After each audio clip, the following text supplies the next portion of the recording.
Try to do it like.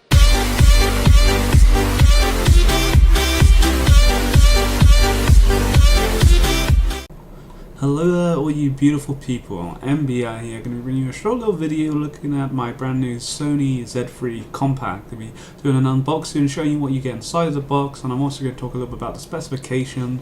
And in with about a week or two's time, I'm going to be doing a review once I know a bit more about the phone. As you know, I'm sort of new. I've only once had an Android tablet in the past, and I hated it, but so far I've got good things to say about the Sony phone. So as you can see, I'm now going to disappear, and you're going to be able to see myself unboxing it. So hopefully the quality is not too bad of the video. It doesn't look as nice as I wish it would come out. So anyway, we start off and we have a little nice white box here. And of course, inside that white box, we have the Sony Z3 Compact. So this is the compact version. There is a Z3 and there's a Z3 Compact. The Compact is basically a smaller one.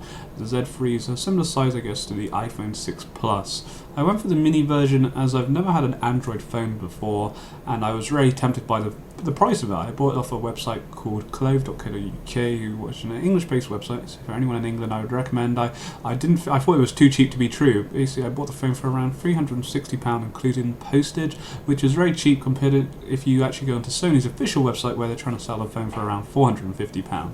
So in the bottom of the box, you can see that we get the little nice set of headphones. Sony have their own line of headphones, so I was expecting them to give me something nice, and it wasn't something cheap. The headset that I got with my PlayStation 4 was absolutely terrible. I couldn't understand why they didn't give me something like this with a built-in microphone for the actual use. So yeah, you can't really see too much of them. I was trying to stretch it out in the video, but it's a nice quality headset, and it's going to be nice to be listening to music out of them. On top of that, we have our little general plug-in thing, majiggy, whatever you want to call that, the little plug, I guess, which you then attach your USB into it, which is pretty cool. So you can then use your USB for using it on the PC.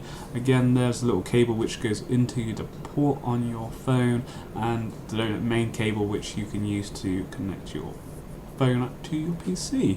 So pretty simple stuff from what you get inside the box, standard mechanics and what you'd normally expect. And also we do have these little earbuds, which is pretty cool that Sony have kept them us. If you ever use these kind of headphones that have the detachable earbuds, you'll probably realise how easy it is to lose them. And finally we have some booklets. So in this next little shot, what I've done is I've got the Sony phone here, and I was trying to compare it to my iPhone 4, as it was the previous phone that I was using, and you can see it's very similar in size, and that's what kind of appealed to me. I was kind of after a bigger phone, but I do like the size of the iPhone 4, and I feel that it fits very easily in my hand. So there was a short little unboxing. There wasn't too much to see. It was kind of just a general case of getting my phone out. I thought you could see the size of it, but we do have my phone here right now. So it's been about, I received my phone yesterday, and I haven't really used it a great deal. I've been playing too much League of Legends, that's where it's at.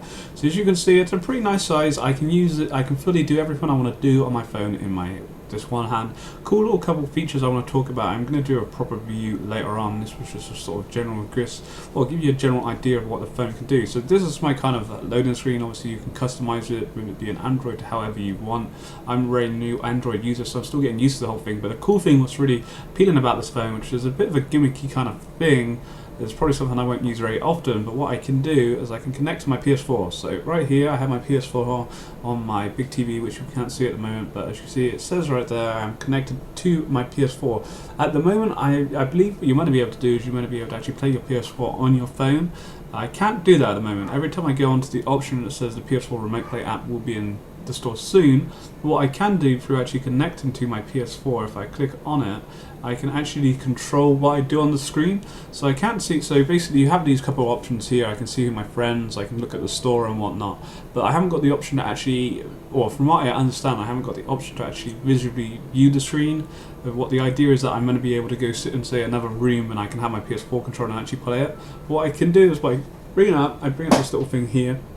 It's a little bit dark, you can't see it too well. But at the bottom of the screen I have a PlayStation button, so if I actually push this PlayStation button, it will bring up the PlayStation screen on my PlayStation. So I'm currently on Destiny, and Destiny sort of goes and the PlayStation store, your whole sort of loadout if you use the PS4, and I can navigate through the menu, which is pretty cool. I can also select to go back onto Destiny, which is a pretty cool little feature, and once, obviously it says it's not in the store at the moment, but once it does come back, I really like the idea that Sony kind of done that, and it's a special thing for Sony. The Z3 and the Z2 can do it, no other phone can.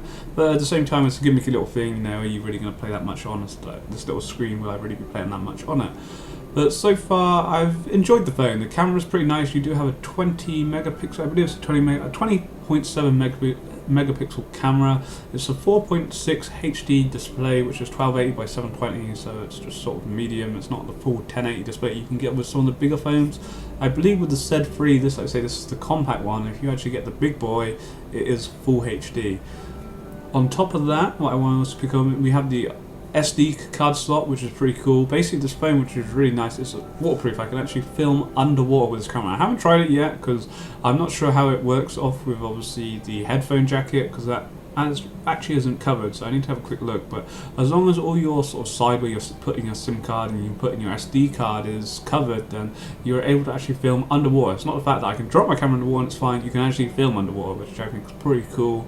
Until it actually does break and doesn't work, but supposedly that's what it can do. I haven't tried it yet. The weight is 129 grams. It's pretty light, you know. It's around about the same weight as I haven't got my iPhone 4 here. It's around about the same weight as my iPhone 4. Takes a nano SIM card. The iPhone, well, all the new phones seem to do that now. Previously, my iPhone 4 took a smaller micro SIM card. I decided to try and cut down my micro SIM card to make it a nano SIM card. I completely messed up, and I have no SIM card now. So I'm kind of without a phone. I'm waiting for a new one to come, which really sucks. The dimensions of the phone, for any of you guys that are interested, I've got here is 127 millimeters by 64.9 by 8.6. It gives you sort of a little idea. Well, you can kind of see the size. If you ever had an iPhone 4, it's a little bit bigger. It's around about the same size. It's using the Google Android KitKat with a Snapdragon 2.5 gigahertz Qualcomm quad-core processor, and it's not a massive upgrade from the previous processor. I believe it does have a little bit more RAM. The bigger version has 2 GB of RAM. The bigger version has 1 gigabyte, or 3 gigabytes of RAM. But I like this one because it was £350 if you got it from the website, which I mentioned earlier. Yeah, it was the cheapest I could find it. Say Sony was about £100 more, which is crazy because you think the website that was selling it, with it being a website that's buying from Sony, would be selling it more than what Sony are, but Sony obviously try to make as much money as possible, and they lose out in that respect. The battery is, the last 2 days I've been using it not non-stop. I haven't had 3G on. I generally find when you have 3G, because I don't have a SIM card, it does drain your battery a lot. That's where a lot of the process goes, so I can't really comment on that too much. But I plan to do a review later on, probably in about a week's time, to give you more sort of how I've actually got on with the phone. So I haven't done too much, but this was just a little general unboxing for any of you guys that are interested. I believe the phone's been out for about 2 weeks now, so yeah, let's see what you guys' thoughts are. If you've had a previous Sony phone, the Z2 or the Z1, you know, what you thought. Do you think the Z3 is worth it? It's a very reasonable price. I can't know the price for the way phones are going. I was looking at the Samsung Note Edge, and that was around about £650. So a bigger phone, and obviously the fact that the Note Edge has the sort of additional screen on the side, I guess makes it cost more, but you know, that's half the price, and this phone pretty much does just as much, maybe a little bit slower, but it's around about the same level. But anyway, I hope you guys enjoyed this short little unboxing. Take it easy, have a great day, peace.